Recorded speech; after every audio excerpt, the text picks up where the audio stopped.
Welcome, ladies and gentlemen, from me, Guy Monson, Chief Investment Officer of Saracen Partners, to an update on our global strategy and investment thinking.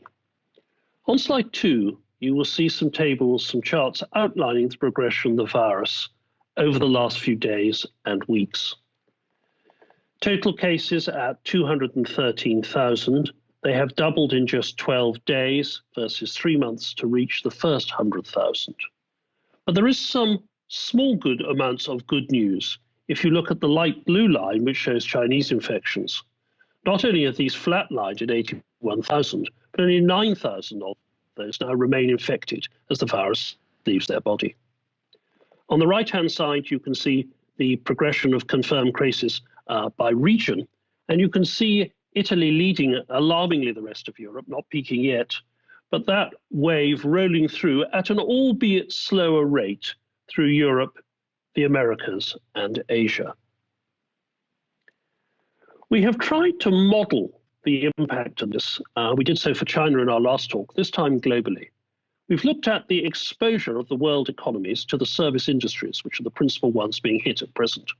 Around about 64% of the global economy, the 86 trillion global economy, is based on services, higher in Europe and the US compared to China. We're assuming that the hit in Q1 in China, which will be broadly repeated in Europe and the Americas in Q2, will be around 35% of hours worked or output.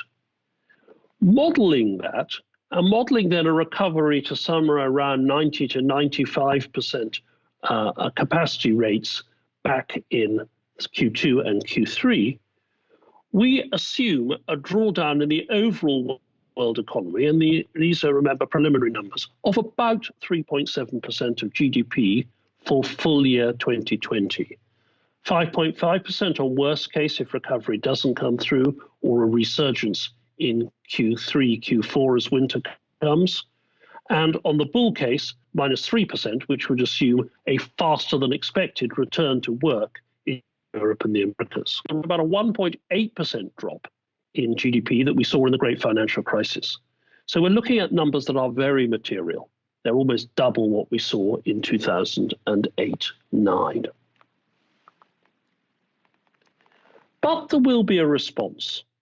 We're assuming at least a fiscal impulse of 2% of GDP as governments aggressively spend to offset the liquidity impact and cash flow impact on their underlying businesses.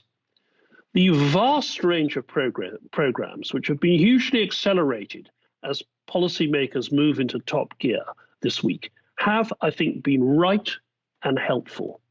They fall into two categories. First, those that are improving market liquidity. Now, remember, I think Andrew Bailey, Governor of the Bank of England, was right when he said markets have become almost disorderly earlier this week. That has to an extent been corrected with massive QE programs from all of the central banks, from Christine Lagarde, a no limits to commitment statement, and from the Federal Reserve, not only swap lines to ease foreign exchange stress, but particular liquidity help to commercial paper, money markets, and primary dealers. A lot of the more alarming indicators have corrected. Equity markets have bounced a little bit, yields have fallen back, spreads, particularly in Europe, have narrowed, and we've seen pressure off some of the most extreme commodity moves, particularly the rally, albeit from almost $20 in oil that we've seen in the last 2 days. They've been coupled by big fiscal programs, which in my view will only get bigger. You can see that on slide 5 because interest rate response, especially with the latest rate cuts from the Bank of England and the Fed, leave rates now at or close or below zero in every market worldwide. So with that weapon largely exhausted, fiscal is going to be the response. Now, initially, when you look on the right-hand chart at levels of debt to GDP, this looks alarming because these are already elevated. But as Mervyn King in a call reminded me yesterday, coming out of wartime Britain, we were running a 250% debt to GDP ratio. So it's perfectly allowable in times of almost warlike conditions to allow those numbers to rise fast. So expect aggressive fiscal response. In my view, the more the better.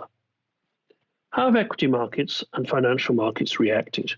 Well, you can see on slide 6, depending on what currency you measure, but somewhere between a 25% in sterling and a 30% drawdown for the world index in dollars or local currencies.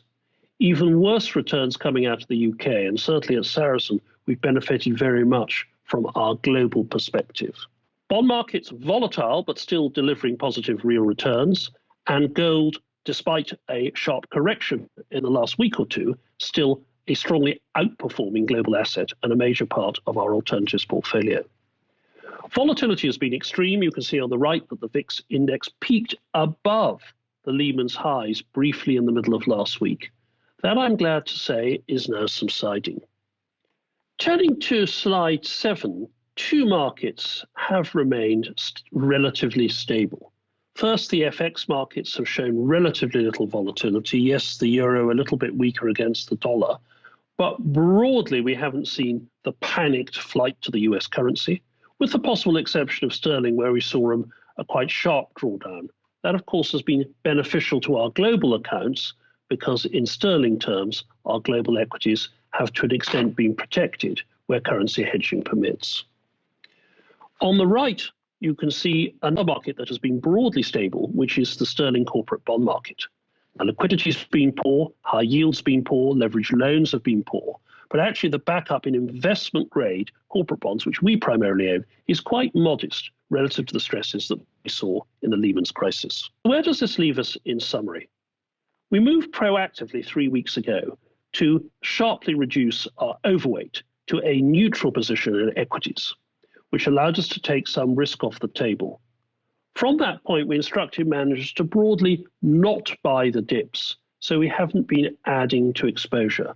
So cash levels have risen quite nicely, and our bond portfolios, with their defensive tilt to governments, have been performing as a ballast and a protection against the equity drawdowns.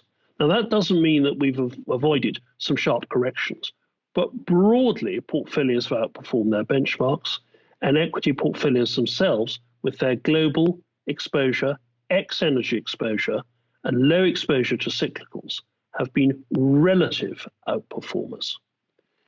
Cash is at high levels, and our alternatives are mainly infrastructure, renewables, and substantial positions in gold. Where do we go forward from here? Well, conditions have improved, but it's not the green light, I'm afraid, to add risk yet.